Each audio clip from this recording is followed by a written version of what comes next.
재광이, 재현이, 안녕. 자, 우리 요한계시록을 지금 1장을 보고 있는데, 오늘은 요한계시록을 하면서 그 전에 구약의 배경이 조금 있어야 되거든. 그래서 구약 전체를 한번 서베이하는 그런 시간을 한번 가져볼게. 지금 이 지도가 어디인지 알겠지, 그치? 이 대해된 게 지중해거든. 지중해고, 이게 구브로 섬, 사이프러스. 자, 이게 이집트고, 이게 시내산이고, 자, 티그리스 강, 유프라테스 강. 근데 이제 이 지도에는 좀 더 많이 표시하기 위해서, 원래는 갈릴리 바다와 요단강, 그리고 이 사해가 훨씬 이쪽으로 가까이 붙어 있지. 그런데 이쪽에 표기하기 위해서, 요렇게 좀 그려놓은 거야, 편의상. 그것만 좀 이해해주면 돼. 자, 성경은 창세기로 시작하지. 우리 창세기 읽었지만, 창세기의 시작에 네 개의 시작이라 되고 있는데, 이것은, 창조와 타락, 그리고 홍수 심판과, 그리고 바벨탑 사건을 얘기해. 이게 창세기 1장에서 11장까지 이 전체의 내용이지. 창조, 타락, 홍수, 바벨탑. 창조는 1장에서 2장, 3장까지, 타락은 3장에서 다뤄지고, 그 4장부터 이렇게 홍수 얘기가 계속되어서 10장까지 홍수 얘기가 계속되지. 그리고 11장은 바벨탑 사건의 얘기가 나오는 거지. 요렇게 네 얘기로 시작된 이 창세기 11장까지, 이게 사실은 성경 전체의 앞부분이라 했지. 이제 뒷부분이 이거 전체 다라 그랬지. 계시록까지. 자, 그래서 이 이야기가 끝나면 진짜 소망 없는, 하나님이 이렇게 홍수 심판을 주고도 인간은 변하지 않고 바벨탑을 쌓고 하나님을 반역하는. 그러나 이때 하나님께서 요 우르 지역에 있는, 우르에 있는 아브라함을 부르시지. 아브라함을 부르셔서 아브라함이 이제 이렇게 이동해서 이게 하란에 갔다가, 이제 가나안으로 오지.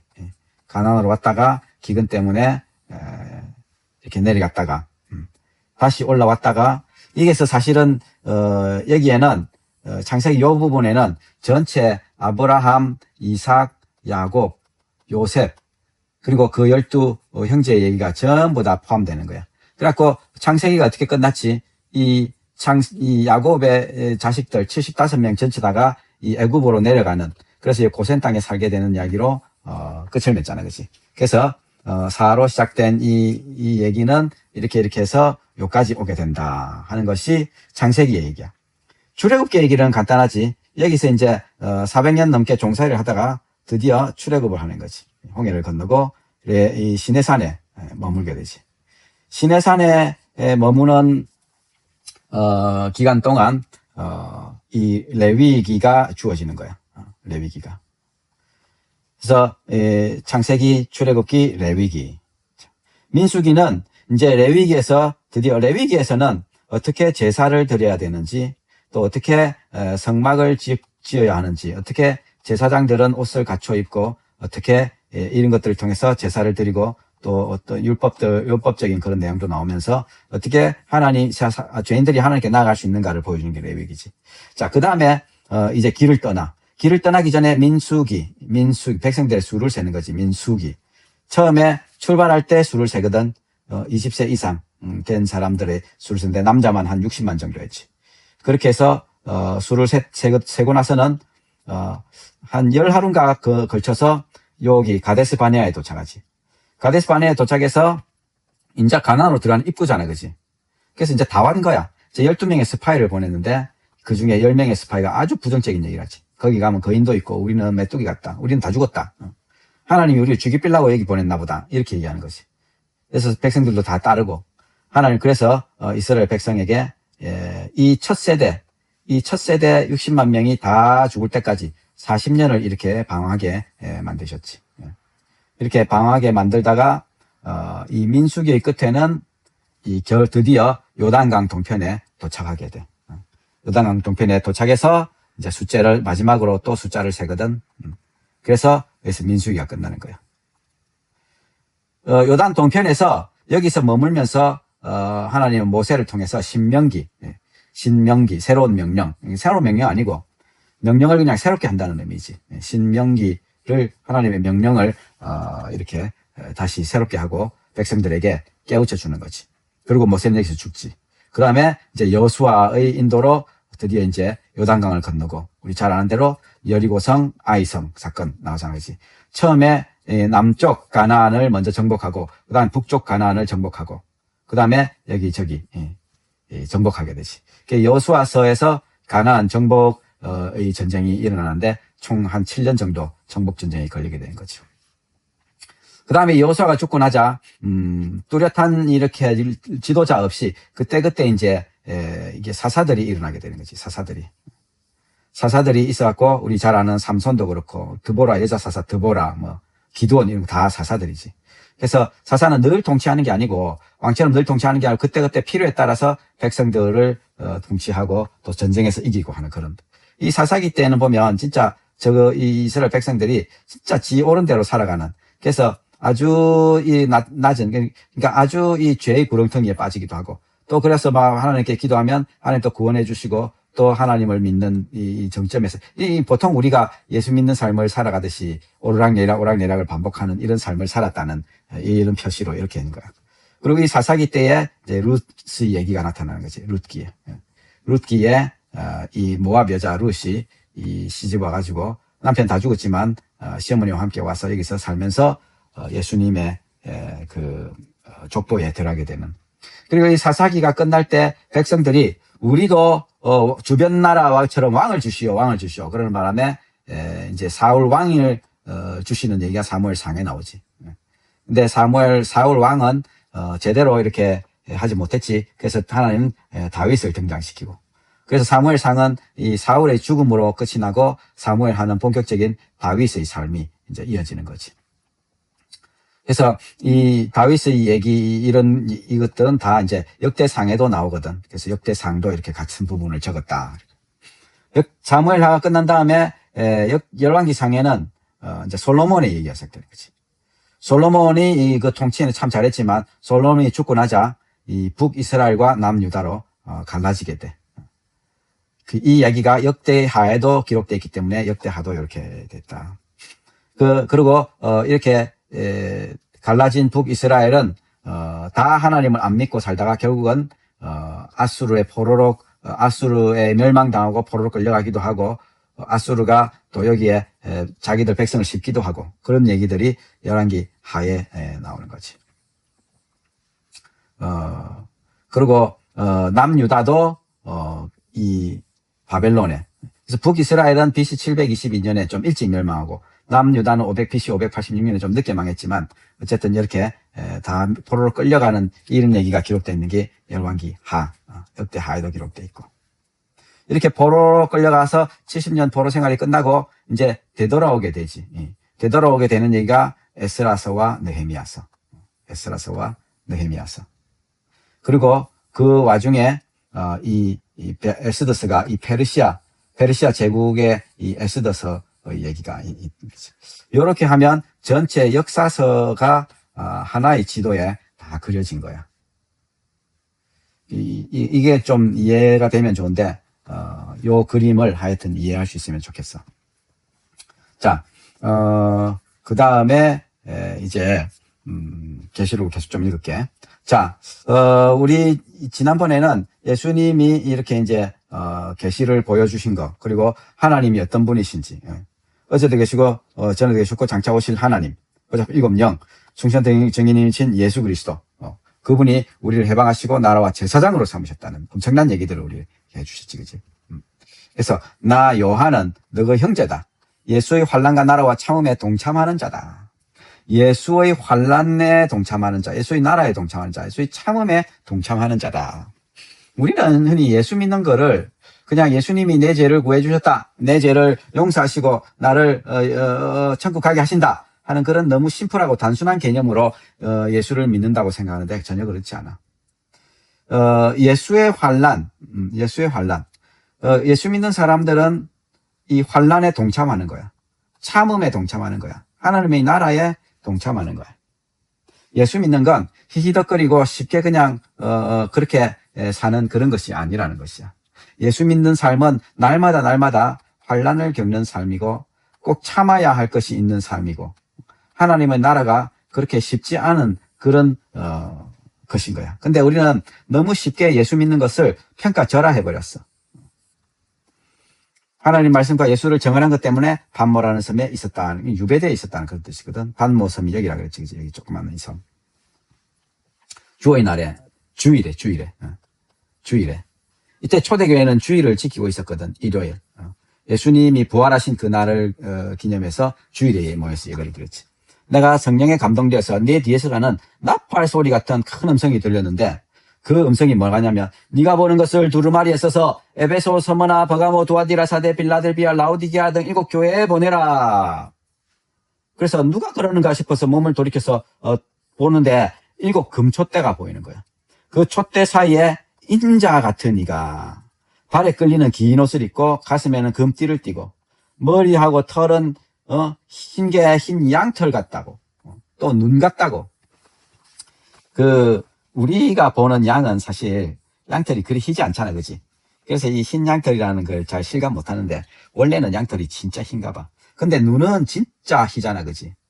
눈이 처음 내려갖고 사람들이 막 밟아갖고 더러워지기 전에 그 눈들을 보면 눈은 정말 희다. 정말 희어. 그래서 등산하는 사람들이 그 거글을 안 쓰고 가면 시력을 잃게 된다 그러잖아. 너무 눈이 부셔서 이렇게 하기 때문에.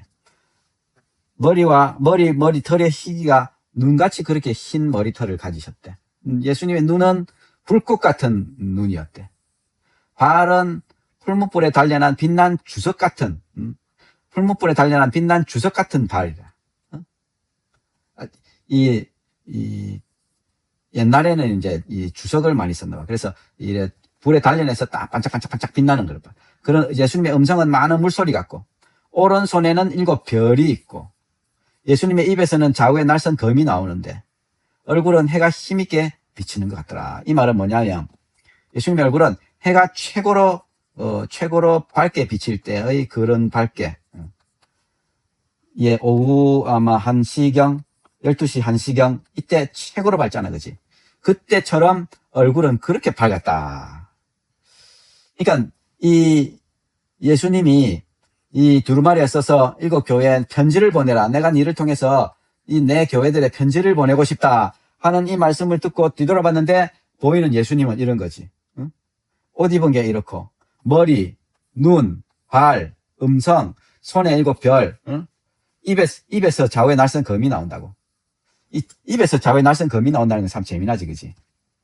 예, 우리 말씀을, 하나님의 말씀은, 살아있고 운동력이 있고 좌우에 날선 검과 같아서 우리의 혼과 영과 관절과 골수를 찔러 쪼갠다는 그런 말씀이 있잖아요.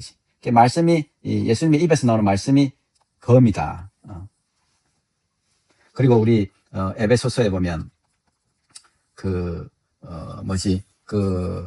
그리스도인의 그 전신갑주에 보면, 거기에도 보면 이 말씀의 검이 나오지.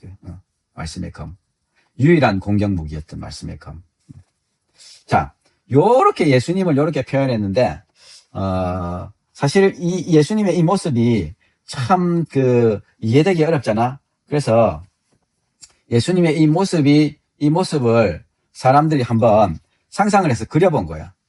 지금 예수님의 얼굴은 해같이 빛나고, 오른손에는 7 개의 별이 있고, 입에서는 좌우에 날선 검이 나오고, 발은 빛난 주석 같고, 옷은 막 그런, 누가 이렇게 그린 거야. 또 다른 사람은 이렇게 그렸어.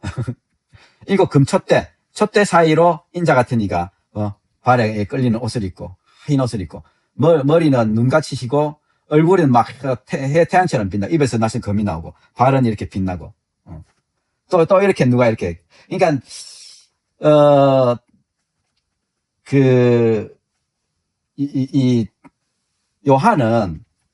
요한이 예수님의 모습을 보긴 봤어. 예수님의 모습을 봤는데 예수님의 모습은 너무 영광스러운 거야. 너무 영광스러운 그 모습을 보고는 우리에게 자기가 본 걸 그대로 옮기려고 애를 썼는데 이런 그림으로 보면 아까 그런 좀 황당하고 무서운 그런 모습이기도 하고 예수님이 어쨌든 너무 영광스러운 거야. 우리 특히 얼굴이 해가 힘있게 우리 이 예수님의 변화산 모습 때 예수님이 꼭 이런 모습으로 변화되셨었잖아, 그치? 예수님은 원래 이렇게 영광스러운 분이셨다고. 예수님이 이렇게 영광스러운 하나님이셨다고. 그런데 그분이 우리와 같이 똑같은 인간의 몸을 입으셨다고. 이건 정말 대단한 거예요. 우리는 하나님이 인간의 몸을 입으셨다는 걸 절대로 이해할 수 없어. 우리는 이 세상 사는 동안, 우리가 인간의 몸을 입고 있는 동안 하나님이 어떤 분인지 생각조차 할 수 없어. 우리는 하나님을 천국에 갔을 때 하나님이 그 영광 가운데 계신 그 모습을 보면 어쩌면 얼마나 놀라 자빠질지 몰라. 너무너무 영광스러운 분이니까. 그런데 그분이 우리처럼 인간의 몸을 입었었다는 그 사실 하나가 우리를 너무 슬프고 가슴 아프게 만들지 몰라. 아, 저분이 나의 죄 때문에 저렇게 나 같은 인간의 모습을 입으셨었구나. 어떻게 저렇게 영광스러운 분이 저 모습을 버리고 이렇게 하찮은 인간 따위의 몸을 입으실 수 있었을까? 아, 우리 주님 너무 대단하다. 너무 놀랍다. 너무 당신의 낮추심이 너무 놀랍습니다. 우리는 그 예수님의 성육신이라 그러지. 성육신. 인카네이션. 그 성육신 앞에서, 그러니까 천국에 가면 이 성육신을 정말 깊이 깨달을 건데, 왜냐하면 우리는 이런 예수님의 모습을 보게 될 거거든. 감히 예수님을 쳐다볼 수가 없어. 아니, 해가 막 비칠 때 우리가 그 해를 쳐다본다 생각해봐. 금방 눈이 멀게 되지.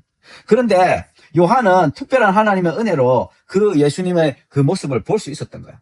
그러니까 얼굴이 제대로 보일 수 있었겠나, 그지? 제대로 못 보는 거지. 너무 밝으니까. 너무 영광스러우니까. 그 예수님을 우리도 보게 될 거란 말이야. 그러니까 그 예수님 볼 때 발 앞에 엎드려서 죽은 자 같이 되는 거지. 얼마나 이게 당연하게. 세상에, 주님! 나는 죄인입니다. 나는 죄인입니다. 우리 베드로가 말한 것처럼. 주여, 나는 죄인입니다. 나를 떠나소서. 그렇죠? 죽은 자 같이 돼서 발 앞에 엎드려지는 거지. 그러자 예수님이 오른손을 내한테 얹으면서 두려워하지 마라. 두려워하지 마라. 정말 두려울 거야. 그 하나님을 대한다는 것은 정말 두려울 거야. 우리 한 번씩 요즘 조선시대 그 사극 보잖아, 그지? 이 종놈이 왕의 행차를 볼 때 정말 너무 궁금해서 눈을 들었다. 왕과 눈이 마주쳤다. 그럼 어찌 되지? 이놈은 죽는 거야. 알잖아, 그지?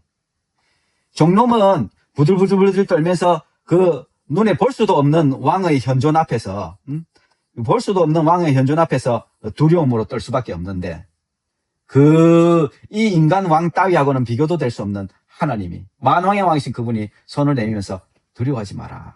나는 처음이고 마지막이다. 처음이고 마지막이다. 나 말했잖아, 어제. 하나님 처음부터 끝을 다 준비하셨다고. 처음에, 이게 어떻게 되지? 아담, 하와, 하나님 먹지 말았는데 처먹었네. 자꾸 이놈 새끼들. 어떻게 하면 되겠는지. 하나님 이렇게 하시는 분이 아니라고. 아담과 하와가 그걸 따먹을 적을 다 아셨다고. 우리의 인간의 모든 일의 삶에 이것이 하나님 앞에 다 있다고. 이게 하나님의 예정이라고 얘기하지. 예정을 잘 안 믿고, 왜냐하면 예정을 받아들이기 쉽지 않지. 그럼 인간은 뭔데? 내가 아무 상관이 없네. 하나님 전체 다 하고, 뭔데 나는? 예정이건 난 말이 안 돼. 이렇게 말하는 사람들이 많아. 예정은 인간적으로 받아들이기 어렵지. 그래서 예정을 받아들이기 싫어하지. 그러나 성경은 그걸 분명하게 얘기하고 있어.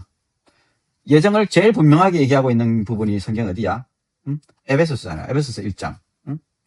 창세전에 그리스도 안에서 우리를 택하사 사랑 안에서 그 앞에 거룩하고 흠이 없게 하시라고 기쁘신 뜻대로 우리를 예정하사 예수 그리스도 말하면 자기 아들들이 되게 하셨으니 그 뜻의 비밀을 우리에게 알리신 것이고 기뻐하심 따라 그리스도 안에서 때같이 경륜을 위해서 예정하신 일이다. 모든 일을 그 뜻의 결정대로 이루신 이의 계획을 따라 우리가 예정을 입어서 그 안에서 기업이 되었다. 이 모든 것이 하나님이 우리를 다 예정하셨다는 거, 이거 정말 중요한. 그래서 주님이 처음이고 마지막이다. 나는 곧 살아있는 자다. 내가 전에 죽었었다. 죽었었노라. 예수님은 죽었었던 그 표시를 가지고 계시지. 예수님은 이 손에 못자국, 발에 못자국 그대로 갖고, 옆구리에 창자국을 그대로 갖고 그 모습으로 승천하셨지. 그 모습으로 제자들에게 나타나셨었고, 도마에게 손가락 넣어봐라. 그리고 믿어라. 말씀하셨지. 제자들은 이 모습을 본 그대로 예수님이 올라간 거를 봤던 거야. 예수님은 이 모습 그대로 영원토록 계시는 거야.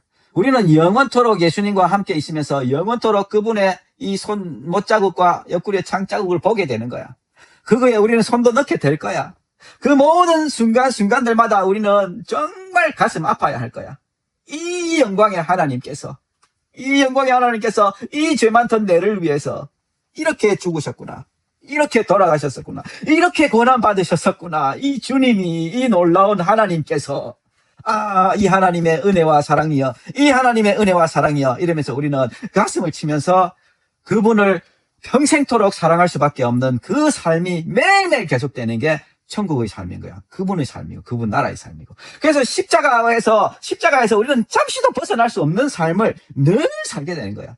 매일매일 그 십자가에서 나를 구원하신 하나님의, 예수님의 그 은혜에 감탄하면서 밖에 살 수 없는 그 삶이 계속 이어지는 것이 천국의 삶이라는 말이야.